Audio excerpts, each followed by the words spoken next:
Tantor Audio, a division of Recorded Books, presents Mystic by Alyson Noël, narrated by M. Eldridge. Animal Spirit Guides. Jaguar. Jaguar represents power, grace, and stealth. Jaguar teaches us the benefits of silence, concentration, and deep contemplation. Having enhanced physical abilities to feel and see its prey, Jaguar inspires us to be more sensitive to the people around us. With its eerie, unyielding stare, the spirit of the jaguar leads to a greater depth of vision and inner knowledge.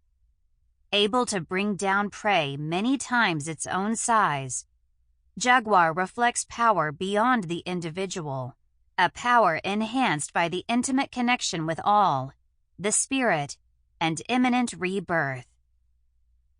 Monkey. Monkey represents perseverance, fluidity in motion, and balance. Monkey teaches us to adjust our course quickly when confronted with new information. A brilliant shapeshifter, Monkey prompts us to explore who we are and who we choose to be.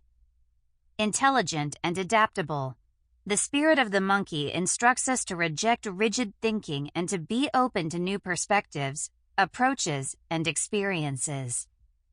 A naturally curious and social creature, Monkey encourages learning, creative problem-solving, and communicating in a concise and straightforward manner.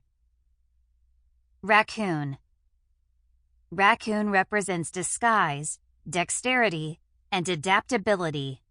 Raccoon teaches us how to be dexterous in the many faces of self we reveal.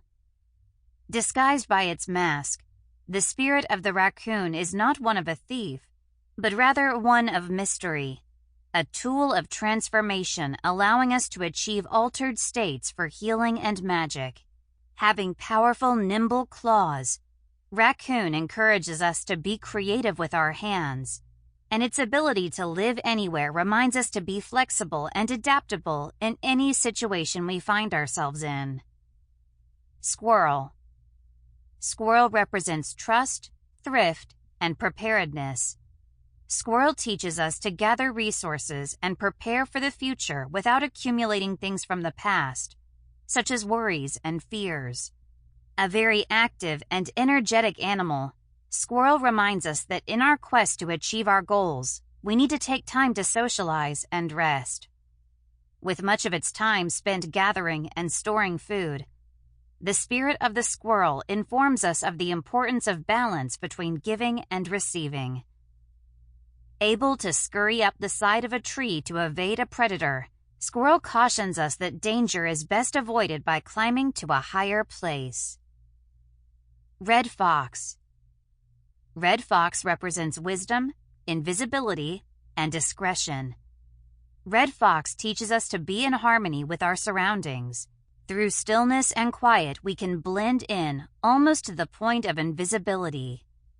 With its highly developed sense of smell, Red Fox encourages us to sniff out every situation and person, avoiding those that we sense are trouble.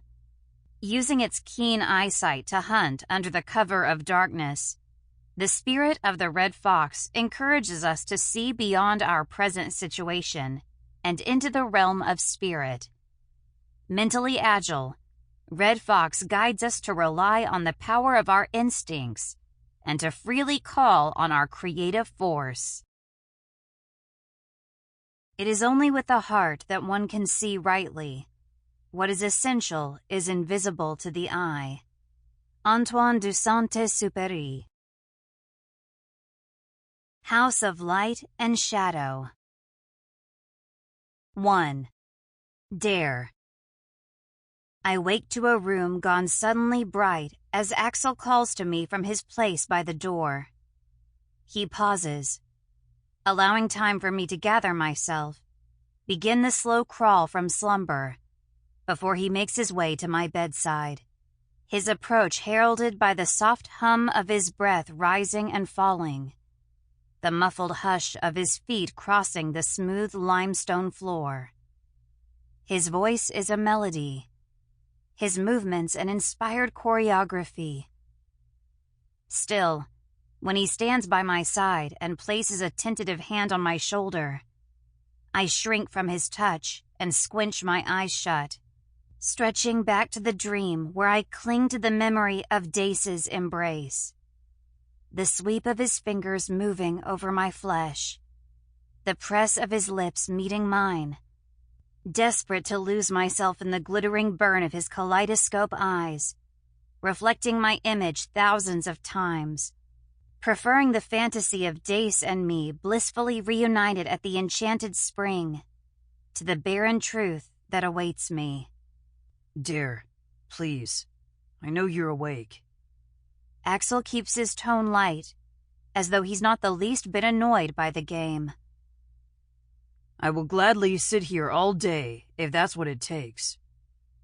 He claims a space on my mattress and waits for me to acknowledge him.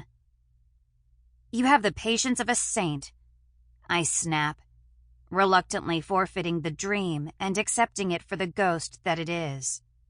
My eyes widening at the sight of Axel's anxious lavender gaze, caught by the way it darkens to a deep stormy amethyst, before turning as clear and luminous as the day we first met.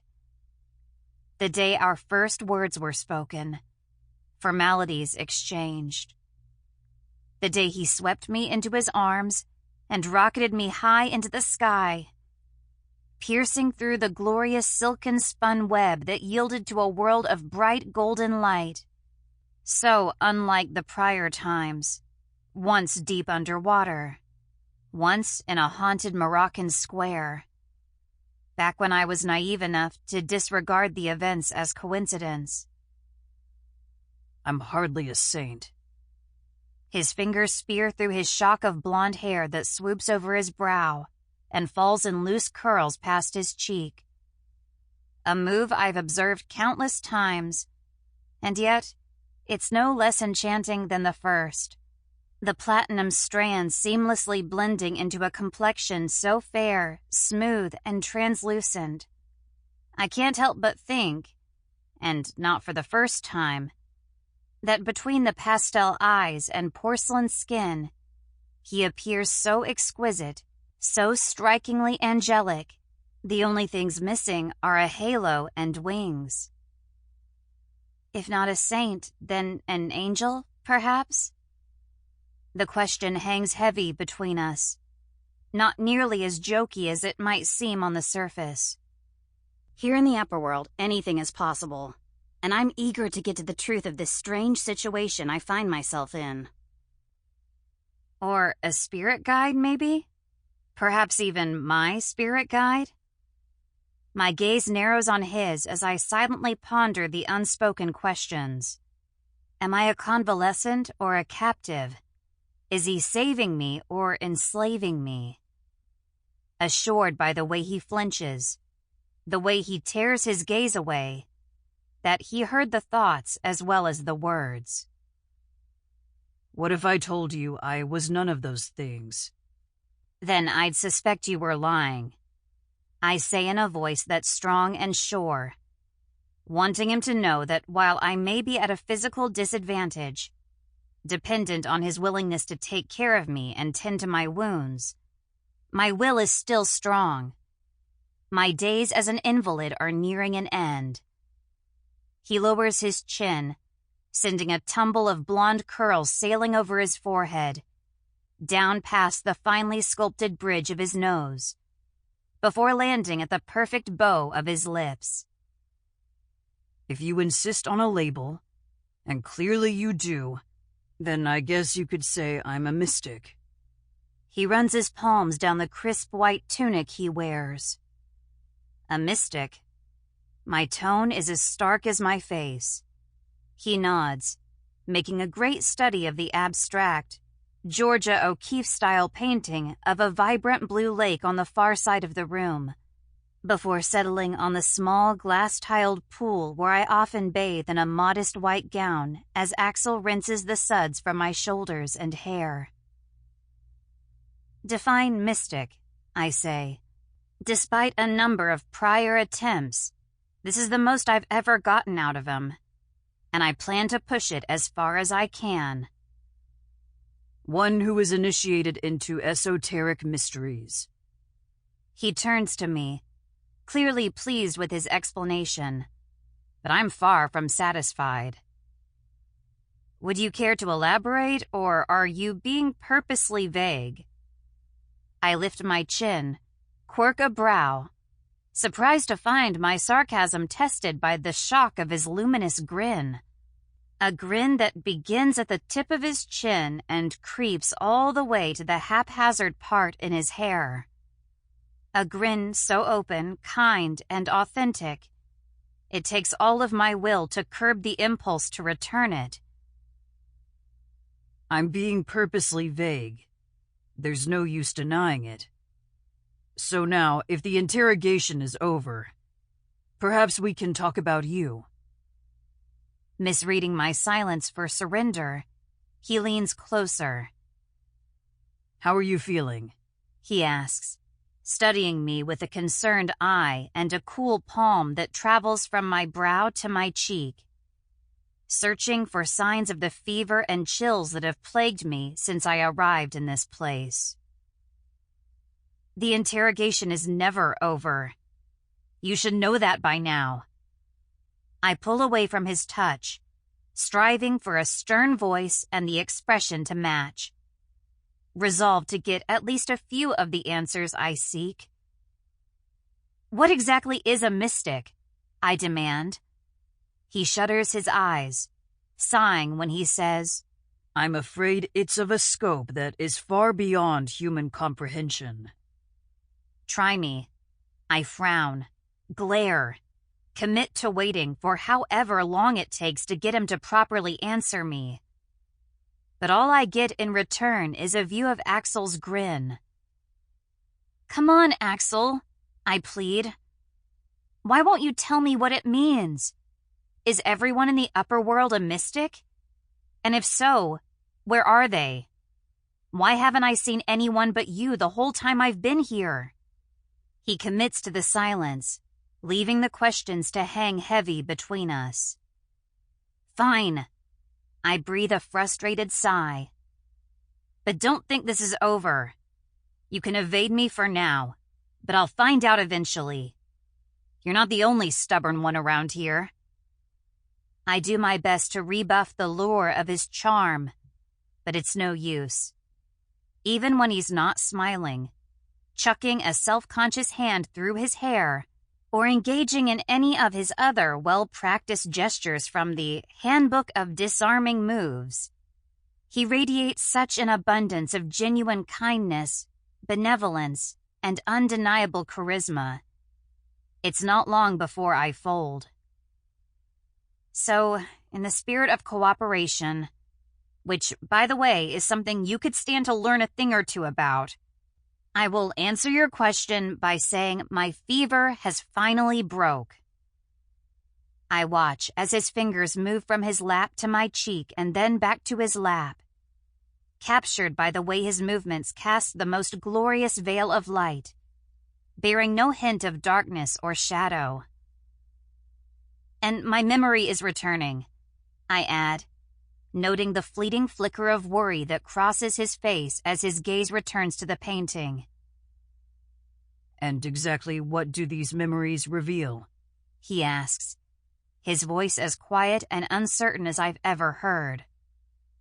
I hesitate, needing a moment to decide what to say, torn between the desire to pretend to know more than I do, if for no other reason than to gain some semblance of an upper hand, and admitting I know very little in the hope that he'll finally explain how he came to find me dying in the lower world with my own athame turned against me, the double-edged blade bisecting my heart as Cade Richter moved to stake claim on my soul. I know there was a struggle. I know that I lost, and I was hoping you could fill in the blanks. I stare hard at his profile, willing him to turn to me, acknowledge me, but for the longest time, he favors the wall. Fine, I say. Keep your secrets for now. It's not like I won't find out eventually. But if nothing else, can you please just tell me whether or not Dace is okay? I'm thinking that if I'm here in the upper world with you, then everyone in the middle world probably assumes that I'm dead. Which means that the prophecy was averted. Which also means that Dace is alive, that I was able to save him, right? Axel clamps his lips so tightly, it takes all of my will to keep from grabbing hold of his shoulders and shaking him until he responds, allowing an annoyingly long drag of time to lull before he says, I'm not keeping secrets, Daire. It's just I see no point in reliving the past when the present awaits. It's the past that got me here, I cry, instantly regretting the hysterical ring to my words. I'm getting worked up. I need to rein it in. Need to rebuild my strength. These emotional outbursts never result in anything good. How long have I been here? I ask, casually broaching the question as though I'm only mildly curious. My attempts at keeping track have left me confused. Most of my time is spent sleeping, and the light seeping through the curtain-covered window never seems to change all that much, making it impossible to count the succession of days. Linear time does not exist here. Axel shrugs. But then you already knew that.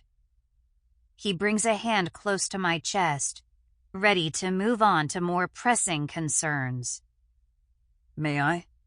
His hand hovers uncertainly, awaiting permission to proceed, despite the fact that as my only caretaker, this is hardly the first time he's done this. I nestle my cheek against the pile of downy pillows with soft silken cases he's placed under my head, embarrassed by the rush of blood that creeps up my neck and floods my cheeks as he loosens my robe until my wound is exposed. It's healing nicely.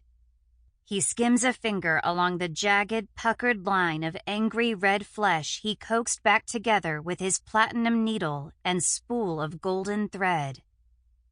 His touch reverberating straight through my core, all the way to the invisible network of scars hidden under the surface, where he worked his magic and reassembled my heart. How soon can I return? I ask. It's the same question I always ask. And, like always, Axel defers. Grabbing a small glass jar from the nightstand, he repeats his usual mantra of, "Not yet," as he removes the lid and places it on the glass-topped table beside me. "But soon. Very soon." He dips a finger into the fragrant blue ointment, about to apply it to the wound, when I catch him at the wrist and push his hand away. I don't want it to fade, I say, rendered nearly breathless from the effort it takes to resist him. Fielding his skeptical look, I add, now that I remember, I can't afford to forget what landed me here.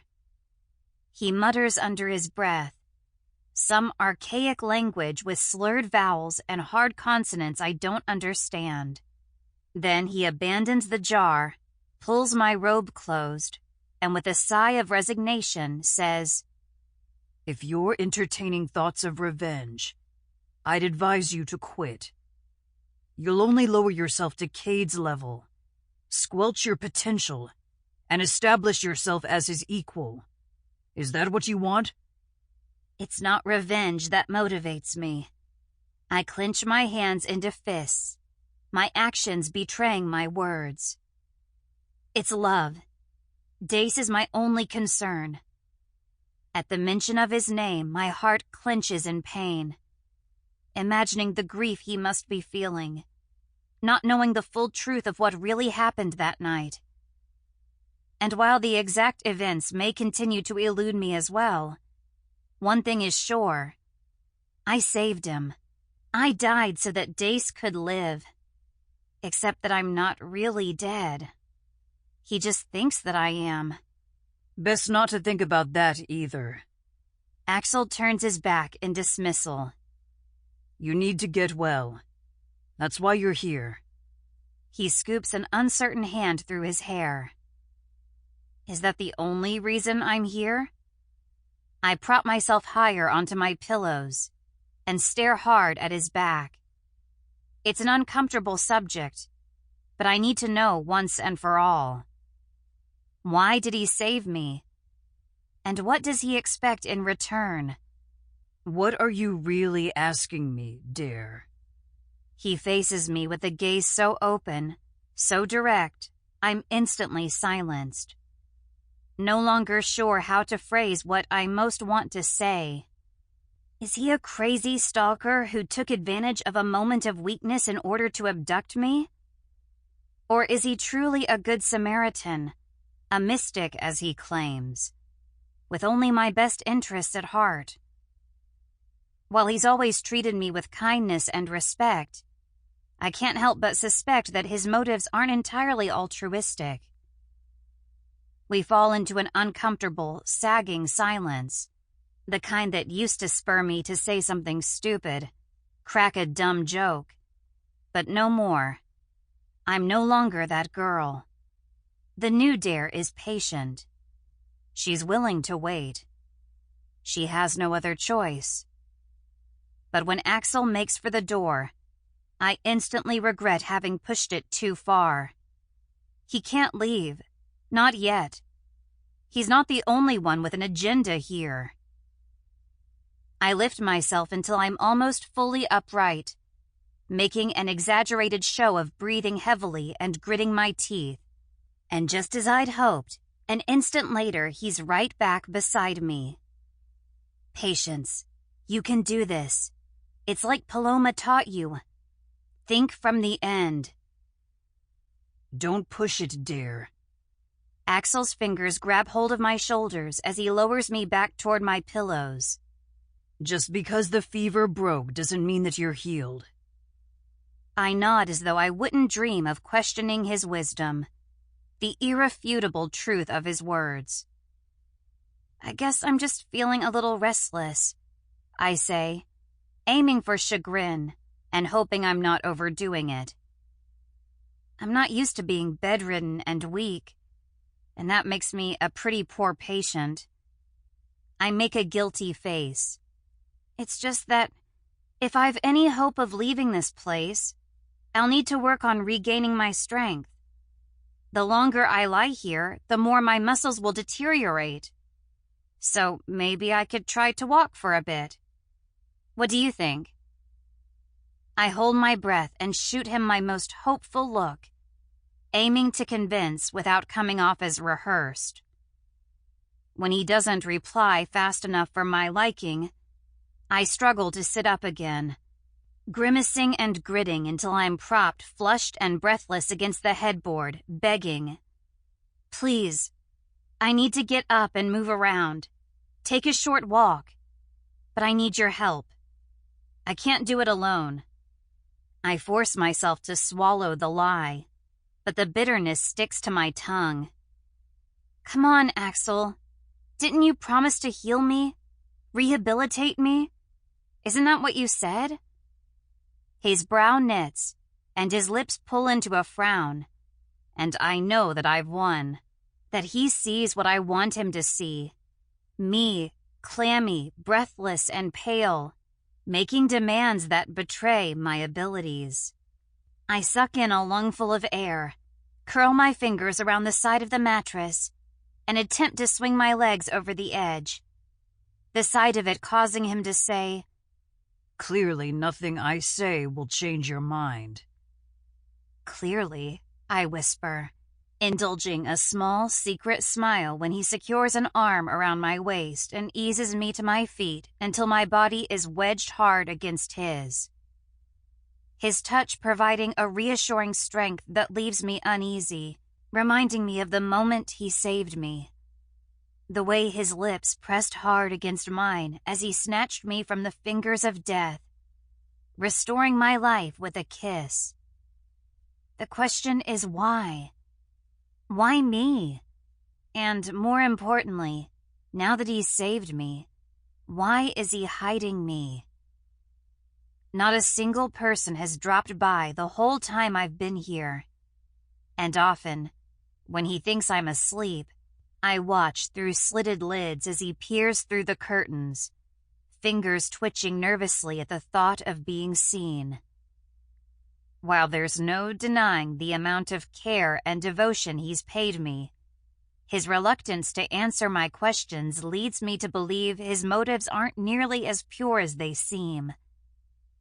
That they have less to do with his inner moral compass, and more to do with the simple fact that, for whatever reason, he couldn't bear to lose me. Like he has a personal stake in my being. Like I mean far more to him than I rightfully should. A suspicion that leaves me uneasy. My heart belongs to Dace, and if what I suspect of Axel is true, then he's turned my life into a debt that I can never repay. Do you think you could manifest a cane? I ask, and despite having seen him work his magic plenty of times, I still stare in unabashed wonder when a beautiful carved ivory cane instantly appears in my hand. I hope no elephants were injured in the making of this. I grip the handle hard, testing its strength by shifting my full weight upon it. It came from the ether, just as it will return to the ether as soon as you're through with it. He loosens his grip on my waist and allows me some space, while he hovers nearby, ready to catch me at the first hint of trouble. So, now that you're up, where do you go from here? His eyes glint in a way I can't read. Is it amusement? Pride? Is it possible that he's on to me? Sees right through my charade? You gotta have a goal, Daire. You can't hit a target you can't see. The door. I tip my head toward the large wooden doors with elaborate carvings as though I just now thought of it. As though I haven't spent every waking moment imagining my palms pressed hard against them, pushing toward freedom. I slide a slow foot before me, careful to keep my weight evenly distributed. No use injuring myself further just to prove a point. Aware of Axel shadowing me, his moves perfectly mirroring mine. Until the next step when my gait falters, my legs quiver in protest, and he slips a steady arm around me and props me hard against his chest. You'll get there, Daire. Not to worry, he says as I sigh in defeat, allowing my body to sag and surrender as he lowers me back to my sickbed and tucks the blankets around me. It's just going to take a little longer than you'd like. That's all. I give an obedient nod and slide my lids shut, appearing to be lulled back to sleep by his whispered promise of soon, very soon. Until the door closes behind him and I leap from my bed. 2. Dace. Dark. The word sounds in my head, drums in my ears, jolting me out of the sweet anesthetized void, and back to the harsh glare of wakefulness again. Like a leaky faucet, it pauses, gathers, and then drops once again. Dark. It's the first word I've heard for how many days? It's impossible to tell. With no trace of sun or moon, with only a dreary canopy of sticky gray sludge hanging overhead. Time isn't marked here in the way that I'm used to. Still, I'm glad for the company. Glad I'm no longer left to fend for myself in this strange foreign land. I try to crack an eye open, see who has joined me. But a thick coating of crud has glued my lid shut, and it takes a bit of digging with blood-stained fingers to break it all up. "Who's there?" I call, my voice coarse and strange, a result of the festering wound on my neck. "Show yourself!" I roll to my left and survey my surroundings, only to find no one there. Then I roll to my right and confirm the same thing. Sample complete. Ready to continue?